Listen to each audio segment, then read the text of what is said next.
Autoridades, sejam bem-vindos a mais um podcast I Am CFO. Quero aproveitar aqui para agradecer todo mundo que nos ouve praticamente toda semana. A gente está com aproximadamente 300 downloads esse mês de março, sendo que a gente teve só 2 programas completos e depois os flashes também. Já estamos chegando em 1000 downloads esse ano. Como vocês sabem, o nosso objetivo é desconstruir a imagem do gestor financeiro, né? Eu acredito que um bom CFO ele precisa entender muito mais do que apenas de números. Ele precisa entender sobre gestão, marketing, recursos humanos, todos os fatores que vão fazer com que aqueles números que ele quer que sejam gerados, sejam de fato gerados. Então, um exemplo muito simples, semana passada a gente falou sobre dress code, como se vestir. Por que a gente falou sobre isso? Porque eu conheço muito CFO que não quer investir, que não quer colaborar com a vestimenta dos seus funcionários, mas isso impacta fundamentalmente em como ele é visto, o funcionário, o vendedor é visto pelo mercado e até no seu resultado de vendas. Também a nossa intenção aqui é trazer informações práticas, ou seja, eu quero que as pessoas escutem ou assistam o nosso podcast e consigam melhorar de fato a performance da sua empresa, do seu próprio negócio ou a sua própria performance. Então por isso que a gente traz temas variados sobre diferentes assuntos, diferentes segmentos e cujos ensinamentos podem ser utilizados por todos. Na conversa de hoje, eu tenho o prazer de receber aqui Eduardo Morita, especialista em criação e desenvolvimento de startups e franquias, que vai ser o nosso tema hoje sobre franquias, que é muito buscado tanto por pessoas que querem empreender, mas não sabem por onde começar, quanto por pessoas que já são empreendedoras e agora querem expandir o seu negócio através de uma rede franqueadora, né, se tornando um franqueador. Eduardo, obrigado por ter aceitado esse convite. Obrigado também. E antes da gente entrar no nosso tema, por favor, conta um pouquinho da sua história e quem é o Eduardo. Ok. Bom, eu sou Eduardo Morita, atuo no segmento de franquias há mais de 20 anos, sou engenheiro de formação, mas praticamente boa parte da carreira profissional dedicada à área de franquia. A gente teve a experiência de desenvolver algo em torno de 500 operações, né, de franquias, aberturas, né, algumas outras também que nós não acabamos não abrindo ao longo de 20 anos, né, dos quais algo em torno de 20 operações no exterior, né, incluindo Europa, América do Sul, Estados Unidos e, claro, vivenciando esse mundo do franchising, cujo conceito ele é meio universal, né? Quer dizer, os Estados Unidos, onde nós estamos aqui, é a grande meca do franchise, né? Foi aqui que nasceu o franchising? Sim. Historicamente? O histórico dela, se a gente for pegar na literatura, ver a história da Singer, da Coca-Cola, né? Quer dizer, existem algumas referências históricas aí com relação à parte de franchising, mas foi aqui que ela encontrou o ambiente favorável para o progresso, né? Para o crescimento em alta escala, né? Sim. Até porque o país permite essa condição de uma prosperidade mais consistente com relação ao empreendedor, e o cenário é bem favorável. Então a gente percebe as maiores redes mundiais estão aqui nos Estados Unidos, né? Sim. Então é isso, minha vivência ligada aí, essa experiência, e a gente se especializou nessa relação franqueador-franqueado, né? A gente fala que é um sistema de negócio um pouco diferente, porque a gente está falando com empresários de todos os níveis, né? Sim. Desde o franqueado, que é empresário, até o franqueador. Vocês atendem os dois, tanto o franqueador, alguém que quer transformar o negócio em franquia. Exatamente. Ou até alguém que já tem uma franquia e queira melhorar a sua operação. Sem dúvida, porque na realidade assim, nós viemos de mundo corporativo do franchise, meu sócio, né? Nós já estamos há mais de 20 anos atuando no segmento, e claro, até um certo momento trabalhando junto com o franqueador, com o empreendedor, mas se relacionando com os franqueados, né, que são obviamente digamos assim, o propulsor do primeiro cliente do franqueador, né? Exatamente. E aí a gente se especializou nessa relação franqueador, obviamente defendendo os valores, a missão e os princípios da marca, aplicado ao franqueado que estabelece uma operação como um seu empreendimento. Sim. Criando essa relação de parceria, né? É bom que tu conseguiu enxergar os dois lados, né? Tanto, como a gente fala no mercado financeiro, o buy side e o sell side, né? Tu entende as dores do franqueador sim. e tu entende as dores do franqueado. Então tu consegue transitar bem ali entre os dois. Exatamente. Quando você pergunta, a carreira da gente foi pautada nisso, né? A gente sempre, em que pese estarmos dentro do franqueador, a gente sempre pensou com a cabeça do investidor. Sim. Porque é ele que promove, né, investe no teu business para ele estar crescendo, e a gente sempre buscou essa ótica dele para buscar o melhor resultado para ele. Sim. E a partir do momento que existe esse princípio, a relação é eterna. Sim. Né? Porque ele entende você preocupado com o investimento dele, ele dando certo, ele vai querer montar mais operações. Né? Em determinado momento, eu comecei a viver um problema bom, que era aquele franqueado que quer montar várias operações. Sim. E acaba, às vezes, tendo uma limitação operacional até de montar, territorial, de poder estar administrando vários locais ao mesmo tempo. Né? Mas por causa desse princípio, a gente entende como se fosse como você fala de muito CFO, um banco de investimento, na realidade, que investidores querem investir numa marca, ele tem um capital que muito provavelmente foi formado a vida inteira, né? Projeto de vida dele, precisa acertar, não pode errar, e a gente é responsável para fazer essa conexão precisa entre o negócio dos sonhos dele, né? com a viabilidade do investimento dele. Eu entendi que tu estava nesse meio do caminho, porque é onde a gente está também hoje. Eu comecei a minha carreira no mercado financeiro no lado do buy side, ou seja, eu estava no lado do fundo de investimento. Perfeito. Analisando opções de investimento que traziam para nós, né? Então eu sempre atendi o cliente investidor. Ok. E a partir de 2014 mais ou menos eu comecei a estar no lado do sell side. Então eu comecei a desenvolver projetos de investimento para levar para investidores. Então eu já sabia como é que era a cabeça do investidor pessoa física, do investidor fundo de pensão e do investidor fundo de investimento, porque todo mundo quer a mesma coisa, rentabilidade, mas cada um pensa de uma forma diferente. Sim. Né? Então o fundo de pensão, ele está preocupado com o quê? Ele está preocupado com a meta atuarial que ele tem que bater. Certo. Então ele tem lá IGPM mais 6. Perfeito. Então se a meta dele é IGPM mais 6, e tá só fazendo um paralelo aqui, né? E a taxa de juros está 18%, como estava 2 anos atrás, não adianta tu mostrar nada para ele. Sim. Porque ele consegue bater a meta atuarial dele sentado em casa, comprando tesouro direto. Exatamente. Então eu sei que naquele momento não é para ele que eu tenho que fazer o projeto. Exato. Né? Então tem que buscar quem? O fundo de private equity que precisa mais do que aquilo. Sim. Então hoje a gente está no momento no Brasil falando desse segmento que, cara, a meta atuarial lá do fundo de pensão é IGPM mais 6, mais 8, e a taxa de juros está pagando 6%. Então como é que ele resolve esse problema? Buscando operações, projetos estruturados, que daí beleza, agora eu sei o que eu preciso formatar para essa pessoa. Mas enfim, só fazendo um paralelo, porque entender o lado de quem compra e quem vende é fundamental para a gente poder desenhar um processo completo e não cometer erros. Claro, né? É bem essa conexão. Hein? Eduardo, e no caso de franquia, vamos antes de entrar no tema, vamos definir qual que é a definição de franquia, qual que é a diferença de uma pessoa que quer expandir o seu negócio através de uma franquia e através de abertura de filiais, por exemplo. O princípio básico é aquilo que a gente fala, né? Se o negócio para expansão fosse tão simples, o dono do business montava filiais, que é basicamente você montar a operação e colocar funcionários, né? Um gerente, uma equipe, um staff lá, como tem vários modelos aí prósperos, né? Tanto aqui como no Brasil, que adotam esse modelo. Normalmente a gente entende negócios mais estruturados, mais digamos assim, fáceis de replicar, adotando esse modelo de quadro de funcionário, mão de obra, funcionário, enfim, esse tipo de relação. A franquia já é um modelo um pouco diferente. Você entende que para o negócio funcionar, e é um princípio básico até universal, que o olho do dono que engorda o gado. Sim, sim. Então a gente entende, a franquia cai bem para justamente aquele processo que você entende que uma série de atividades voltadas à operação são necessárias ter um dono por trás do negócio.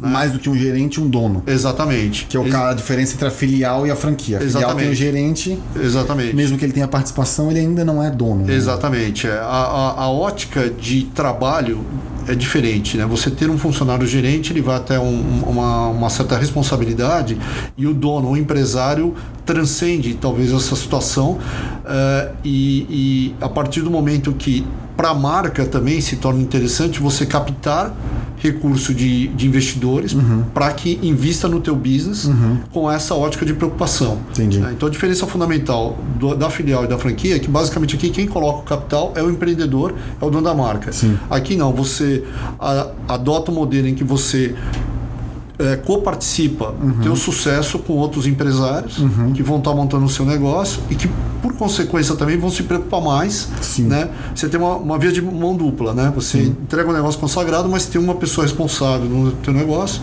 que vai cuidar do teu negócio com mais zelo, com mais propriedade. Né? E é uma via de mão dupla para os dois, né? Porque o outro lá, o empresário também, apesar de ele perder às vezes um pouco da autonomia dele, porque em sendo franquia tem regras para cumprir. Exatamente. Ao mesmo tempo ele já entra no mercado com algo que qualquer negócio novo se mata para conseguir, que é reconhecimento. Sim, exatamente. A gente fala que o fundamento básico do franchise para dar certo é parceria, credibilidade e lucratividade. Né? Então, a partir do momento que ele percebe um franqueador parceiro que vai estar com ele em todos os momentos, porque ele está totalmente inseguro do negócio, ele se sente mais confortável fazer negócio. Se o negócio tem credibilidade, ou seja, é consagrado, o mercado reconhece, né? Quando você abre um negócio, você automaticamente tem pessoas que vão no teu estabelecimento, é o ponto positivo que você fala, poxa, eu já vi esse negócio dando certo em outros shoppings, outros centros comerciais, né? Vou ter uma parceria forte com o meu franqueador, né? Por que não montar? E por fim a lucratividade, quer dizer, ele vai querer mergulhar nos números, ele vai querer entender como é que isso funciona, porque é claro, não vai fazer sentido ele investir se ele não tem retorno. Tem que ser lucrativo para os dois. Exatamente. Então os pilares de uma boa franquia é você ter esses três elementos, né? A parceria, a credibilidade e a lucratividade. Esse é o princípio básico da franquia. E o mercado hoje está bom para franquia? Existe mercado ruim para franquia? Momento de mercado? Porque a economia está em ciclo, então... A gente, fazendo paralelo no geral, né? Quer dizer, Brasil e Estados Unidos, a gente percebe, entende que o modelo do franchise, o índice de fechamento de estabelecimentos, né? Que a gente fala o índice de encerramento de negócios, ele é bem menor que da iniciativa própria. Entendi. Né? Por quê? Porque na realidade, a partir do que você entra numa rede, você já tem fórmulas mais testadas, mais certeiras, e não bastasse isso também, um acesso a um canal de compras de insumos muito mais econômico do que você sozinho tentando barganhar com um provedor. Né? Então, sobre todos os aspectos, a franquia, o franchise é consagrado por causa desse modelo. Né? A pessoa vai percebendo. Para o franqueado, ele acaba tendo limitações de operação, porque ele tem que obedecer certas regras, e claro, ele acaba remunerando a estrutura através de royalties, fundo de propaganda, que talvez ele não teria se fosse um negócio próprio, mas na contrapartida ele vai receber benefícios, né, de compra de produtos, de assistência, de marketing, de RH, de administração, de TI, muito melhores do que se ele tivesse sozinho. Às vezes sozinho ele nem faria, né? Exatamente. Então se ele botar na balança, eu pago tanto de royalties, que normalmente é 5, 6, 7%, versus aquilo que eu recebo em troca em termos de serviço, ele vai perceber que vai compensar mais essa relação. Entendi. Né? E o negócio dele vai estar muito mais seguro para não dar errado. Sim. Então... E por essa crise que a gente passou agora no Brasil, principalmente nos últimos quase 5 anos de crise, né? Se a gente olhar... Sim. Praticamente o segundo mandato inteiro da Dilma foi ruim, mais o do Temer, então a gente já está falando em 4 anos, indo para o 5º ano de crise. Eu li bastante no começo que teve um momento que as micro franquias elas estavam tendo mais procura, justamente porque, cara, o cara começou a ficar desempregado, precisava fazer alguma coisa, não tinha dinheiro para investir numa mega franquia e não queria arriscar sozinho, ele acabava indo para micro franquia. É uma saída boa ou tem um pouco de ilusão também? O que tem que ser analisado aí? Na realidade, tem uma relação proporcional, né? Você investir numa micro franquia, cujo investimento é menor, ele obviamente, talvez o potencial de demanda é menor de investimento, é relativamente proporcional, né? Quer dizer, uma coisa leva a outra. Normalmente as microfranquias também são negócios locais, assim, né? Exato, exatamente, que são operados pelo próprio franqueado, né? Quer dizer, ele tem uma limitação, talvez, de potencial de vendas menor do que uma franquia de maior investimento, né?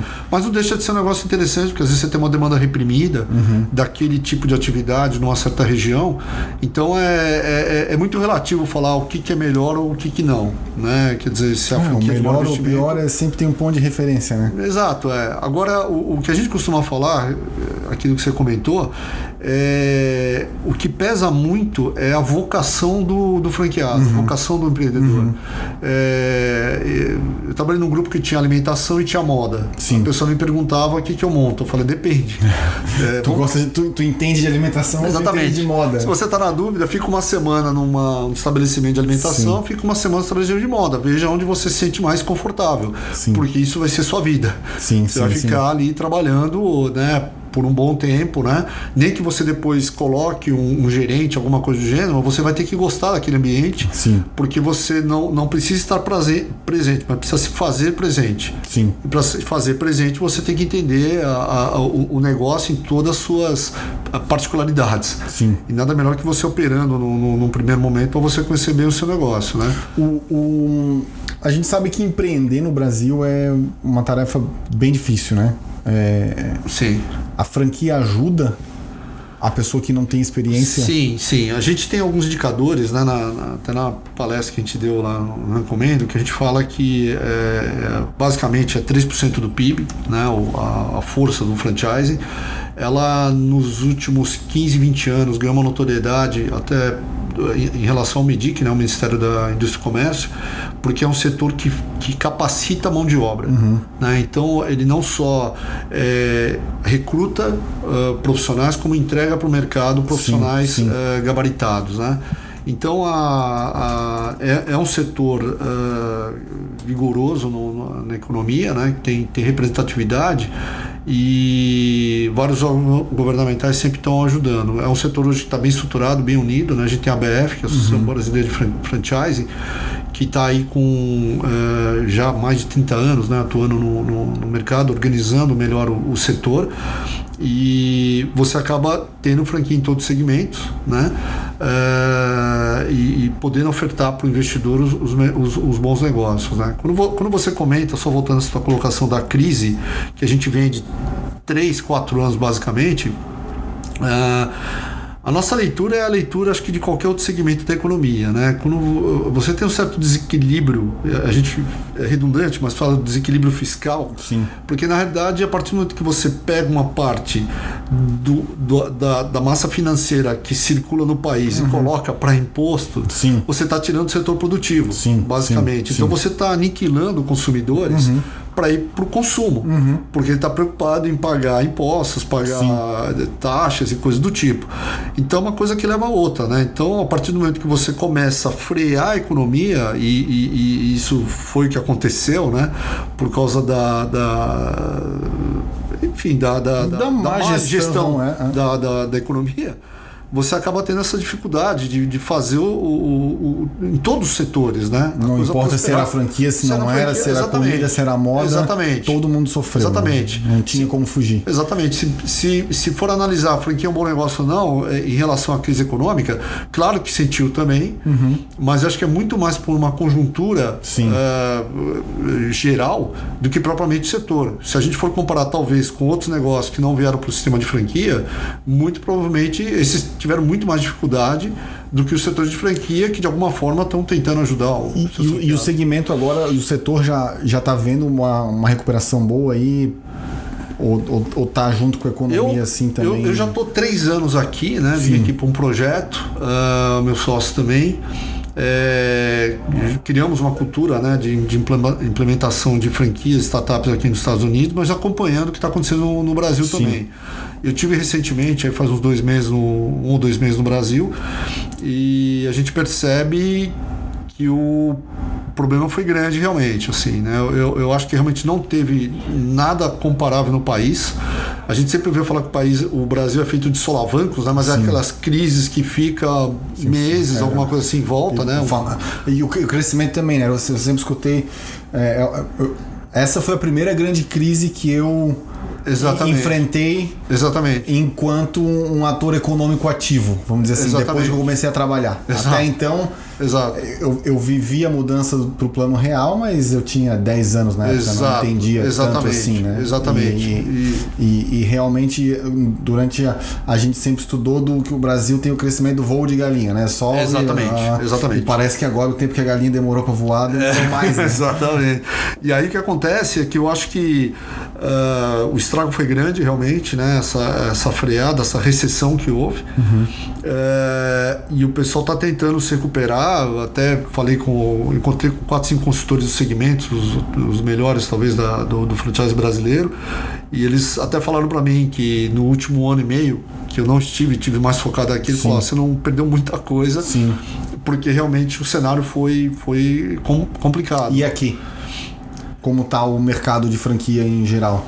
Bom, aqui, quando a gente fala de Estados Unidos, foi um movimento talvez contrário, né? Porque a economia americana já tem um vigor enorme, né? Um país já... Passaram 10 anos em crise também e não deixaram de ser o maior do mundo, né? Exatamente, Eles passaram a crise do subprime, a gente já estava aqui quando a gente viu 2008, 2009, né? O problema da bolha imobiliária e tal, mas eles levaram talvez uns 3 anos, 2012, 2013 já estava dando sinais, né, de que a coisa poderia recuperar, voltou com uma situação mais consistente, né, e eu percebo que hoje, enfim, a economia americana ela tem um vigor exemplar, né, assim. Então eu acho que agora talvez, claro, veio de governos democratas, né, agora tem um governo republicano, mas que também, de certa forma, está preocupado em gerar, né, a economia. Imposto. Exatamente. De certa forma. Estão reduzindo impostos, né? Estão tentando fazer. Que tem um lado bom e um lado ruim, né? O lado bom é que tu bota dinheiro na mão do povo para gastar. Exato. O lado ruim é que pode gerar inflação. Gera inflação e desequilíbrio fiscal também, né? Exatamente. A gente não sabe quando é que essa conta vai vir, mas que ela vem, ela vem. Exatamente, Mas aqui, para o cenário de franchising, eu não tenho dúvidas que o cenário está bem favorável. E falando lá no Brasil, como é que a pessoa faz assim para transformar o negócio dela numa franquia? Existe algum facilitador do ponto de vista de financiamento também que possa proporcionar expansão? Bom, partindo do princípio que o franqueador ele tem um negócio de sucesso e quer replicar no formato de franquia, o caminho básico ele é obviamente buscar um especialista, né, uma pessoa que conhece da área para ajudar na formatação de toda a documentação. Que muitas vezes o cara tem um negócio de sucesso, mas está tudo na cabeça dele, né? Exatamente. E para isso, o que acontece? O que a gente via de regra ver, o criador, o dono do conceito de negócio, ele domina produto, operações, né, do negócio dele e tem uma receita de sucesso. Quando ele traz um especialista que conhece a área, ele vai agregar todos os outros fundamentos necessários para o negócio dele prosperar: marketing, expansão, documentação, a parte jurídica, a parte contábil, a parte de RH, treinamento, que é muito importante para a mão de obra também ter um padrão de trabalho. Então é a junção do expertise de alguém que já enxerga a coisa sendo multiplicada com aquele conceito que de certa forma naquela região, naquele mercado está tendo êxito. E quais são os principais erros que uma pessoa normalmente comete quando transforma a empresa dele numa franquia? O que ele deve prestar atenção para não fazer? Ele tem acho que a primeira coisa, ele tem que desenhar bem o negócio dele em termos de demonstrativo de resultado, P&L, né, que seria a parte de financeira. E está muito certo também digamos assim, do provedor de insumo dele, que vai ter capacidade para aumentar essa escala de produção para atender uma rede. Porque às vezes o cara pensa no negócio dele, né?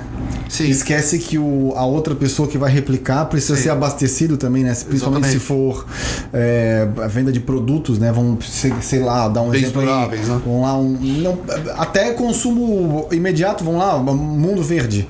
Vamos supor que o cara expande, mas o fornecedor dele não tem capacidade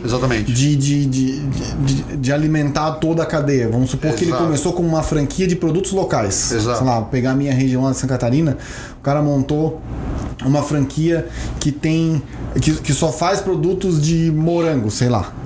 E ele pega produtores locais. Aí o cara inventa, o meu negócio tá bom, eu vou expandir com franquia. Aí ele começa a abrir franquia e o produtor lá não tem condições de mandar a geleia de morango, sei lá, pro cara longe, e aí beleza, aí o franqueado abriu com a expectativa de ter um resultado e não tem porque o franqueador não pensou nisso, né? Eu acho que o pessoal fala muito de supply chain mesmo. Você tem que ter uma cadeia de suprimento muito bem estruturada e acho que esse é o primeiro quebra-cabeça quando você pensa em expandir. Né? Você tem que ter a coisa bem acertada com os teus parceiros, os teus fornecedores, né? Enxergando essas fases de crescimento. Quando eu vou ter 5 unidades, 10, 20 e tal, como é que isso vai ganhar proporção, né? Ganhar tamanho, ganhar dimensão. E aí você tem que estar imaginando até que ponto esse teu provedor tem condições de te abastecer, até que ponto você vai ter que desenvolver outros, né? Em outras regiões, até por uma questão de custo logístico, às vezes, né? Então é importante preocupar com tudo isso, né? Inclusive tem redes de alimentação que acabam criando cozinhas centrais, sem distribuição em outras regiões, né? Sim. Ainda mais em países como o Brasil, que são gigantescos, ele precisa ter uma distribuição local, né? Exatamente. Então essa preocupação é essencial no início, né? De certa forma as outras atividades se complementam, né? Agora, você pensar em produto e operações é a espinha dorsal de qualquer negócio. Entendi. Como eu vou conseguir fazer para aquilo chegar no meu operador com qualidade, né? Com shelf life e todas essas questões, e como eu vou operacionalizar isso daí, né? De forma a manter o padrão em todas as minhas unidades. Porque é um dos princípios básicos da franquia, né? Exatamente. O cara vai numa loja do Starbucks, ele sabe que na outra ele tem que encontrar exatamente a mesma mensagem, a mesma marca, a mesma qualidade, né? Exato. Por isso que o profissional de operações também é ponto estratégico na expansão do negócio, né? Porque é aquele supervisor que vai passar na unidade, olhar para toda a operação e enxergar aquilo como digamos assim, um ponto alto de qualidade da marca, né? Quer dizer, seja na parte de arquitetura, na parte de atendimento, mão de obra, produto, exposição, tudo tem que estar um brinco, como a gente fala, né? Tem que estar perfeito para o consumidor ter a mesma experiência de consumo em qualquer lugar. Né? Então, eu não estou falando que isso daí, às vezes não acontece falhas. Mesmo aqui nos Estados Unidos você vê, às vezes, estabelecimento de uma mesma marca, mal cuidado em relação ao outro. Exato. Né? Eu tenho uma loja de suplementos chamada Vitamin Shop. Sim. E tem uma do lado da minha casa. Tá. Que é ali na região de Bay Harbor. Tá. Mas eu saio dali e vou comprar na filial ou na franquia lá de Aventura. Exato. Porque o atendimento é melhor, a disposição dos produtos é melhor, parece que é mais fácil de se encontrar lá. Sim. E a outra do outra é do lado de casa, mas eu viajo 15 minutos para ir comprar na outra que eu sei que é melhor. Então, você acabou de dar um depende típico do consumidor que percebe, todos os outros vão perceber essa coisa do atendimento, né, da oferta de produto, da operação, o conjunto do negócio te atrai mais numa outra unidade. Sim. Né? E aí que cabe o supervisor justamente identificar esses erros para que sejam consertados, né? Que se atinja o padrão ideal da marca. E apesar de ser a mesma marca, a mesma franquia, sim. A de Aventura é maior. Então ele tem mais variedade de produtos do que aquela que é menor.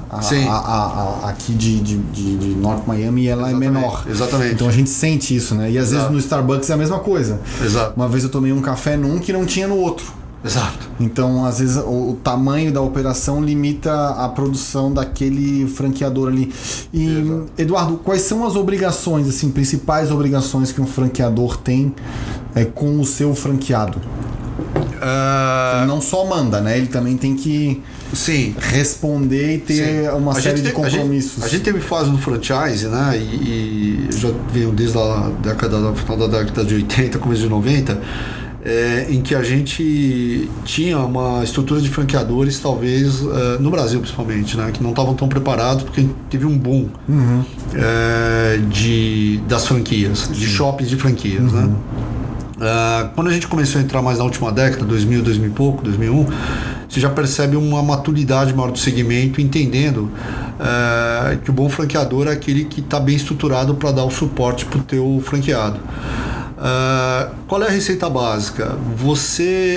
O franchising teve que imaginar a estrutura corporativa espelhada realmente numa grande empresa. Sim. Então, quando você vai tem numa que pensar grande. Exatamente, numa grande empresa você tem um departamento de RH, você tem um departamento de marketing, departamento de operações, produto, TI e por aí vai, né? Então, na realidade, gradativamente, o bom franqueador foi aquele que começou a se estruturar com todos esses especialistas para dar o suporte devido ao seu franqueado. Mesmo que no começo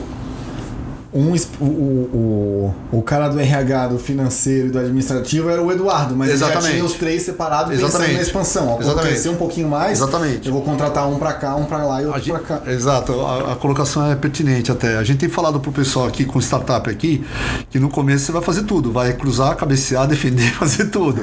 Não tem jogo fácil. Exatamente, mas o que é importante, a gente ter feito esses guidelines aí para as pessoas que querem montar o negócio, desde o início já existe o fundamento de cada área, né? Ele tem que entender que o franqueado que vai vir lá no primeiro, segundo ou terceiro franqueado vai te perguntar coisas pertinentes a essas áreas. Sim. Claro que ele vai entender também que você está no início ainda. Sim. Mas que ele quer entender essa visão holística mesmo do operador, né? Quer dizer, que você tem a competência de atendê-lo em todos os fundamentos do negócio, isso sem sombra de dúvida, né?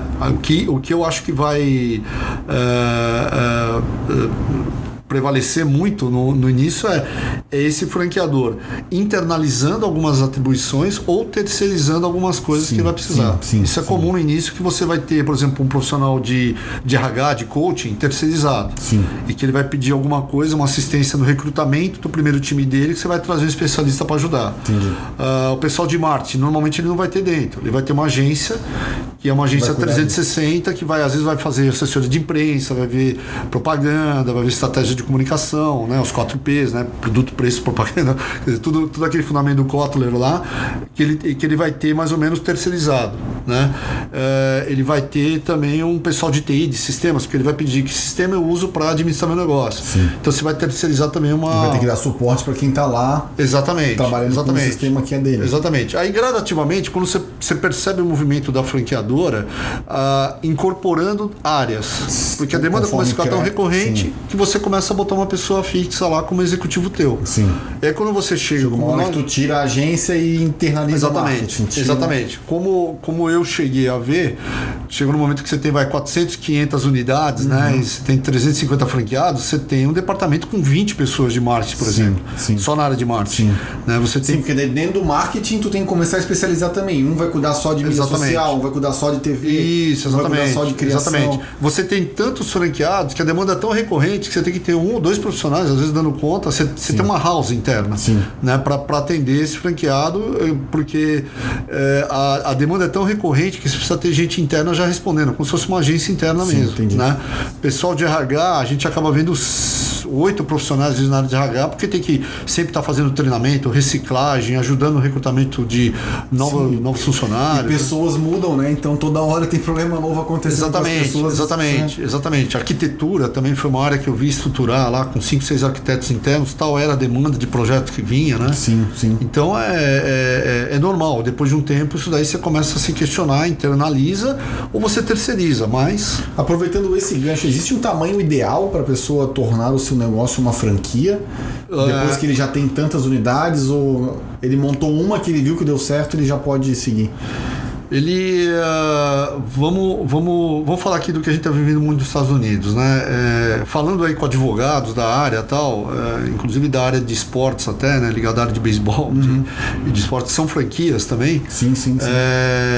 Eles falam que a lei é muito clara. A partir do momento que você tem um negócio, você vai transferir esse know-how para uma pessoa pedindo que ela siga os seus padrões, é franchise, né? o pessoal tem muita dúvida, né? Franchise ou licenciamento, né? Quando eu já vivi licenciamento com a Disney também, por causa que a gente criou uma marca trabalhando junto com eles.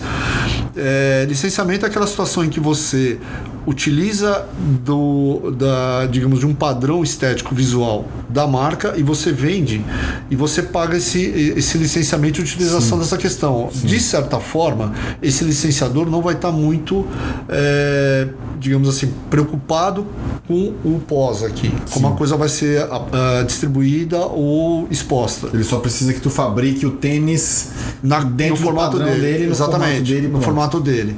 Então, assim, ele tem um guideline que você tem que seguir. Então, vai no exemplo típico da gente com a Disney. Fizemos o Sininho, fizemos o High School Musical e tal, dentro do padrão que eles têm.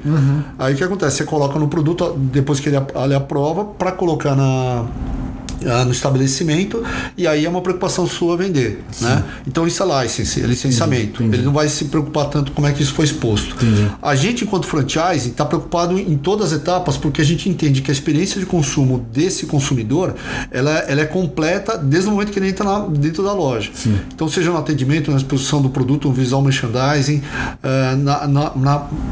no próprio produto que é exposto lá dentro, né? Na experiência de compra dele, ele tem que ter um certo padrão. Então, a partir do momento que você cria uma regra de atuação do seu franqueado, do seu operador, é franchise. Entendi. Né? Então essa é a diferença básica do licenciamento. Então pode começar com a franchise tendo uma unidade ou 50. Sim.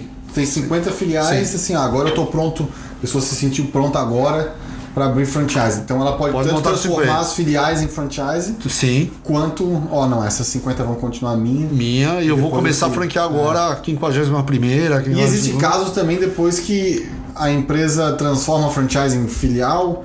Tem empresas que transformam as suas filiais em franchise, né? Existem caminhos dessa forma. Existe, às vezes, o franqueado começa a ter dificuldade, que a franqueadora compra a unidade e se torna uma loja própria como se fosse uma filial. Mas de certa forma aberto também a qualquer momento voltar a franquear. Voltar a ser franqueado. Voltar a ser franchise. E do lado do franqueado agora, né? A gente falou bastante do franqueador. Certo. Como que uma pessoa escolhe uma franquia para se tornar franqueado? Quais são os passos que ela tem que percorrer? Assim? É aquilo que eu falei, né? O fundamento é perceber essa parceria, né? do operador, né? A credibilidade da marca, a parceria que o negócio dá resultado. Esse é o ponto de partida. O outro ponto importante é essa vocação. É você buscar um negócio que você se sente identificado. Sim. De alguma forma, você vai ter que ficar na sua operação, observar e entender que aquilo, digamos, é o teu sonho de empreendedorismo. Até porque franquia ela não funciona sozinha só porque é uma franquia, né? Sim. Tu tem que se dedicar àquele negócio como qualquer outro. Sim. A gente costuma falar para a pessoa, o franqueado, existe, claro, o franqueado investidor e o franqueado operador. Mas na essência, de alguma forma, mesmo o investidor, ele tem que ter conhecimento de causa daquilo que ele está comprando. Né? Aquilo que eu falo, se fazer presente, em algum momento vai ter que entender daquele negócio, não é só aplicar o capital. Mesmo que você coloque gerente, você vai ser o responsável final perante a franqueadora. Né? Que aquilo opere bem. Então a franquia ela tem que passar por essas etapas de você entender essa reputação, a credibilidade do negócio, entender a tua vocação. Existem testes aqui nos Estados Unidos até que te ajudam a identificar o que você poderia estar se dando melhor, e sobretudo quando você receber a COF, aqui se chama FDD, Franchising Disclosure Document, né? E no Brasil a gente chama de circular de oferta de franquia. Quando você receber esse documento, vai aparecer lá a relação dos franqueados da rede e os franqueados que deixaram de ser franqueados no último ano. Qual a recomendação? Ligue para eles. Você pega... Tanto para quem continua quanto para Exatamente. Aliás, essa é a regra básica da transparência no franchise. E qual que é o maior índice, assim, não sei se tu tens essa informação, de uma franquia que um franqueado, na verdade, que não deu certo? Tem-se um estudo do porquê que não deu certo? É falta de dedicação? Escolheu errado o ponto? Enfim, o que leva um franqueado a não ter sucesso no negócio? Não sei se tem essa estatística. Olha, já vivemos de tudo quanto é situação, né? Desde a pessoa que se deu bem no começo, depois deu mal lá na frente, a pessoa que já deu errado desde o início. tem de tudo um pouco. A gente não dá para precisar, mas se a gente for criar uma fórmula geral, normalmente é essa empatia pelo negócio. Sim. Então a gente costuma falar a empatia pelo negócio, empatia com o franqueador. Sim. Eu acho que tem que ter uma... E querendo ou não, do lado o franqueador vai fazer uma avaliação do franqueado, né? Sim. Eu acho capacidade financeira. Sim.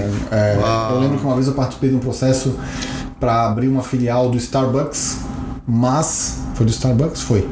Não, desculpa, da Subway. Mas o local onde eu queria botar, eles não tinham interesse, porque a demanda era pequena. Tá. Mas tinha uma série de perguntas que eles faziam. Ou seja, até um certo ponto, qualquer pessoa pode se transformar num franqueado, desde que siga os pré-requisitos do franqueador, ele pode aplicar para ser um franqueado e se tornar um franqueado. Sim. Quando a gente fala dessa aptidão, existe uma questão não só técnica como psicológica, né? A gente, por exemplo, que trabalhou com operação de alimentação, a gente fazia questão que o franqueado soubesse operar um negócio. Colocava literalmente na cozinha. Isso, de certa forma, representa gerar autoridade perante o grupo. Né? Então, é comum a gente ouvir relatos, às vezes, de a pessoa se distancia demais, o funcionário acaba desleixando o negócio. Então é fundamental essa autoridade do franqueado perante a sua equipe. Então daí a importância dele demonstrar que ele é hands-on também, que ele está ali para trabalhar junto com a sua equipe. Claro. Né? Então por esse motivo que essa vocação, essa aptidão, ela é importante, porque você de alguma forma vai estar vivendo o dia a dia daquele negócio. Né? Então não dá para entender um franqueado totalmente ausente do teu negócio. Né? Então a Subway, por exemplo, é típico. Ele coloca realmente eles querem que o franqueado expanda rápido, mas sobretudo para que ele quase que criando um plano de carreira. Dentro que ele começa a dominar a operação, ele é uma pessoa que vai mergulhar naquele negócio, porque aquilo vai ser o modo de vida dele. Né? Empresarial do negócio. Então ele estimula esse crescimento rápido, para que ele tenha várias unidades num curto prazo de tempo até. Né? Então, a gente entende que a peça fundamental desse negócio é que você consiga se enxergar quase que 24 horas dentro do negócio, que você tem essa paixão. Eu até fiz uma analogia já para alguns, falando que é um casamento que não tem separação até. Né? Quer dizer, a gente até fala que tem um namoro, noivado, casamento. E aí qualquer coisa não deu certo, separa. Mas no franchising, não. Acho que é uma relação que vai ficar de eterno. Né? Você vai ter que ter uma relação de cumplicidade com o teu franqueador permanentemente. Né? Ou seja, apesar de qualquer um poder ser franqueado, franquia não é para todo mundo, né? Porque o cara que vamos lá, ele é funcionário de uma empresa e sai dessa empresa para montar um negócio próprio, com aquela falsa ilusão de liberdade que nenhum negócio próprio tem. E na franquia deve ter menos ainda, porque tu montou um negócio, mas tu ainda tem que obedecer a regra de outra pessoa. Então se tu não tem esse perfil... A ideia tem básica... gente que gosta de ter esse direcionamento, tem gente que não gosta. Sim. A ideia central é que a pessoa entenda que ela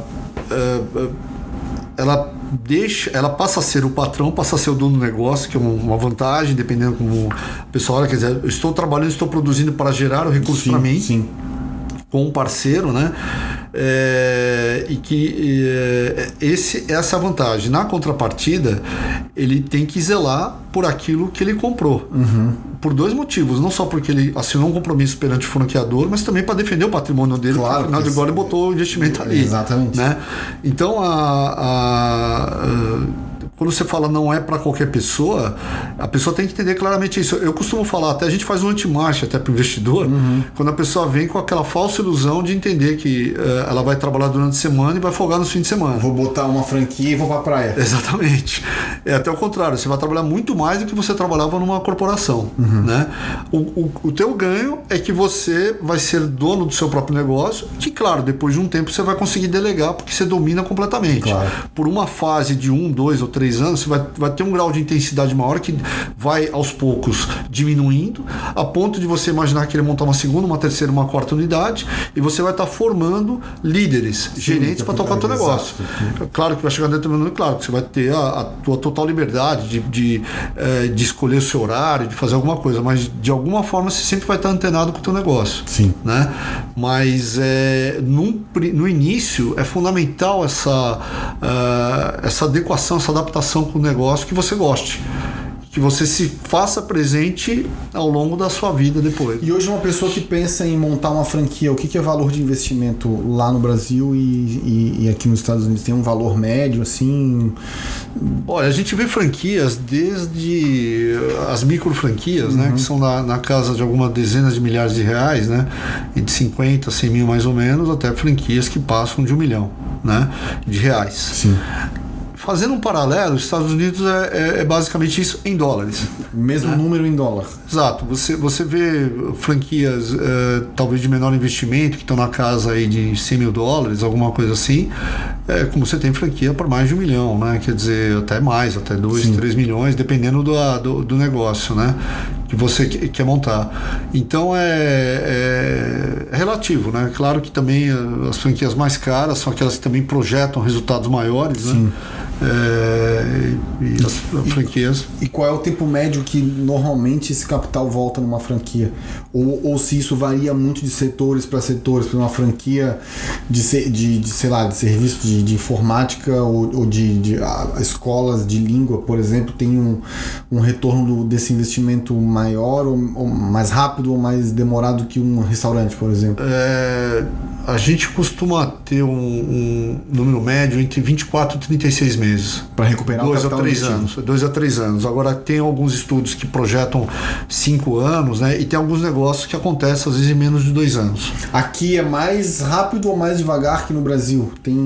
Se a gente pegar 2 setores iguais, assim. Olha, no começo, há 10 anos atrás, quando a gente veio montar as primeiras operações, montamos em Nova York e na Califórnia, a gente tinha uma visão de que a coisa era mais demorada. Aqui. Até porque aqui, normalmente, as operações têm uma margem mais justa do que no Brasil, Exato, né? Exatamente. E até porque tinha uma demanda maior de oferta, né? Então, você acostuma com outra banda de faturamento aqui menor que no Brasil. O Brasil tinha muita oportunidade, né? As perspectivas, você tinha ganhos de escala vultuosos, assim. Agora, hoje, até por essa questão de crise e também algumas demandas reprimidas ainda que você vê nos Estados Unidos, eu acho que quase se vê oportunidades aqui de retorno, às vezes em 2 anos, aí, 2 anos, mesmo, às vezes raro, talvez menos de 2 anos, né? Tem vários. Eu sempre tomo cuidado quando a gente fala isso, porque existem N variáveis que podem afetar isso, né? Sim, sim. A dedicação da pessoa para trazer um retorno maior, o momento da economia, enfim. Sim. Tem várias coisas que podem afetar, mas para ter uma ideia, mais ou menos isso. A média de 36 meses, mas que existem negócios que pode até vir menos. Pode vir menos. Pode vir mais rápido. A gente tem acompanhado alguns históricos, algumas operações, né? Claro, você vivendo aqui, você começa a sentir as operações, viver e pesquisar e ver e fazer contato, até por causa dessa boa relação da ABF e da IFA aqui nos Estados Unidos também, que acaba te apresentando para uma série de oportunidades. Você vê algumas demandas reprimidas de alguns conceitos que você vai percebendo. Poxa, esse conceito que está no meio oeste americano, de repente se vier para cá, vai dar certo. Sim. Ou que está nessa costa leste, se for para lá, é comum você ver às vezes que estão mais estruturados no oeste, não tanto no leste.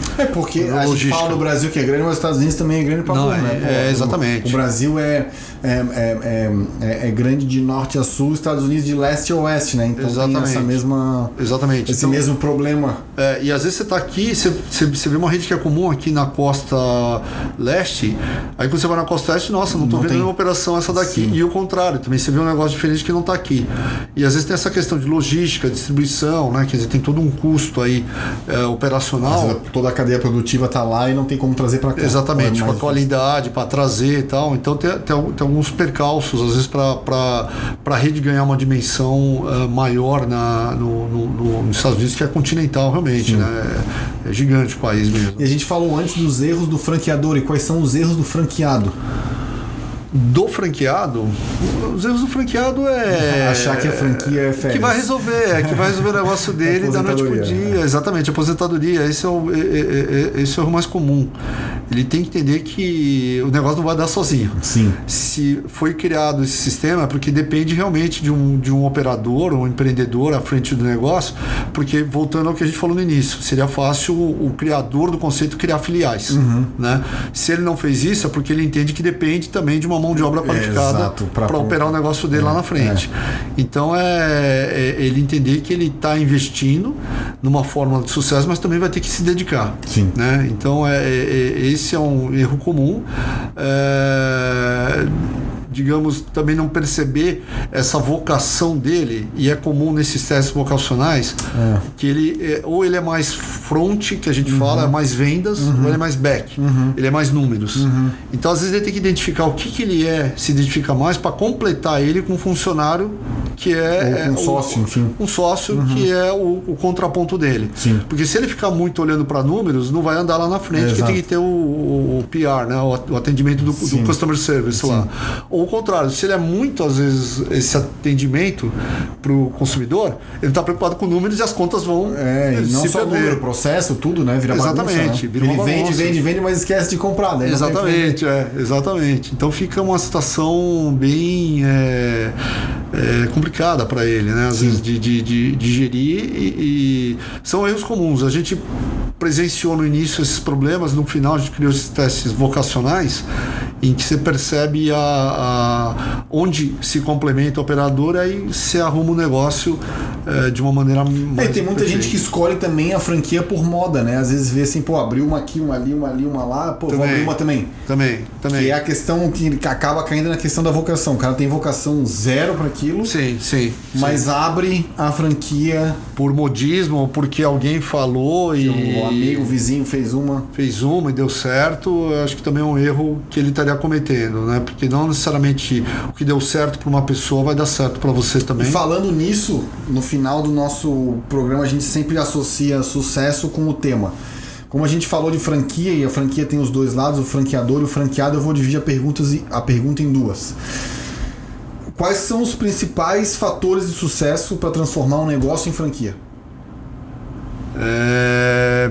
Ele ter, digamos, aquilo que ele falou no início, né? Toda essa certeza de abastecimento muito clara, né? Para 10, 100, 1000 unidades, como é que ele vai estar preparado para isso? Estar estruturado com essa visão de uma corporação, literalmente, em todos os fundamentos, né? Porque em que pese ser uma loja de varejo, ela necessita em alguns momentos do suporte nessas áreas administrativas, né?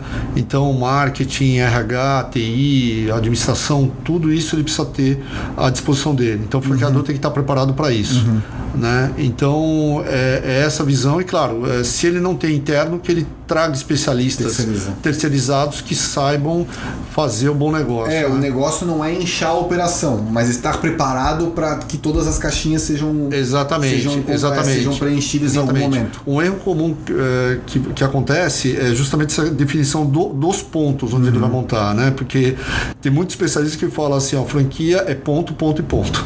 Né? Quer dizer, o ponto onde você vai estar montando é fundamental para o êxito do negócio. Então, se você tem essa competência, tudo bem. Agora, se você não tem essa segurança, traga um especialista para te ajudar. Para identificar qual é o melhor ponto. Que a gente chama de site location, né? Você fazer o estudo para saber o melhor ponto para montar a tua operação. Né? Então, seja da parte do franqueador ou até do franqueado, ele tem que entender que o franqueador está preparado para... que foi o que aconteceu comigo lá com a Sobel. Eles olharam onde eu queria botar e falaram, não, nessa área a gente não tem interesse. E no lado do franqueado, o que ele precisa olhar, a gente falou da vocação, mas o que mais que ele precisa olhar para que a franquia que ele escolha ou o negócio que ele resolva abrir seja sucesso? Aquilo que a gente comentou, essa vocação, conhecer, fazer uma pesquisa com relação àquela marca que você está buscando, sobretudo porque na circular de oferta, o FDD, vai estar vindo toda a especificação dos franqueados, dos que atuam e que deixaram de atuar. fazer essa pesquisa para ele saber que tipo de parceiro ele vai estar tendo na frente. Sim, não está se metendo numa fria. Exatamente. E aí ele consegue identificar claramente, né? Normalmente ele já vai ver que está tendo um êxito através de franqueados que ele foi visitar. Mas não custa nada depois fazer essa... E a franquia incentiva os atuais franqueadores a receber essas pessoas que querem entrar no mercado? Como é que a franquia normalmente trabalha nesse sentido? Eles avisam, sei lá, tô pegando um novo franqueado e ele tá indo aí falar contigo ou não? Poder repetir? Peraí. Tu diz assim, né, para pegar a lista lá de quem é o franqueado ou já foi, né? Vamos pegar de quem é atualmente. Tá, entendi. E tu entrevistar essa pessoa. Tá. A franquia exige que tu receba essa pessoa, ela incentiva que tu receba essa pessoa que está entrando no negócio para essa... Normalmente o bom franqueador, ele vai falar, ele vai sugerir que o investidor fale com o seu franqueado. Entendi. Então, e é comum até... Mas ele comenta pro atual franqueado que ele vai ser abordado? Sim. Ele comenta, até porque é salutar essa comunicação, porque o franqueado atual não vai entender, às vezes, as perguntas que uma pessoa está vindo lá para falar, e aí você explica. Entendi. Aí depende muito do investidor, que às vezes ele não quer que fale ou quer que fale, né? Sim. Até para ter essa visão, mas é saudável que se avise o franqueado que vai ter uma pessoa procurando ele, né? Para tirar dúvidas, né? Sobre o negócio, né? Que ele seja transparente, que ele fique bem à vontade aí para... Franquia é um bom negócio? Sim, com certeza, porque se a gente comparar o que a gente falou no início, essa amarração de royalties, taxa de franquia, fundo de propaganda versus o serviço que recebe de um bom franqueador, seguramente compensa o investimento dele, vai estar muito mais seguro do investimento dele, uma fórmula de sucesso testada, de reconhecimento de vários consumidores, né? Então é um investimento muito mais seguro do que ele montar por conta própria, né? Sozinho, né? Eduardo, obrigado pela conversa. Obrigado também. O convite. Obrigado também. Nosso podcast fica disponível no iTunes, no Google Play, para quem tem o Android, e também através do aplicativo SoundCloud. Eduardo, mais uma vez, obrigado para quem assistiu, para quem escuta também, e até semana que vem.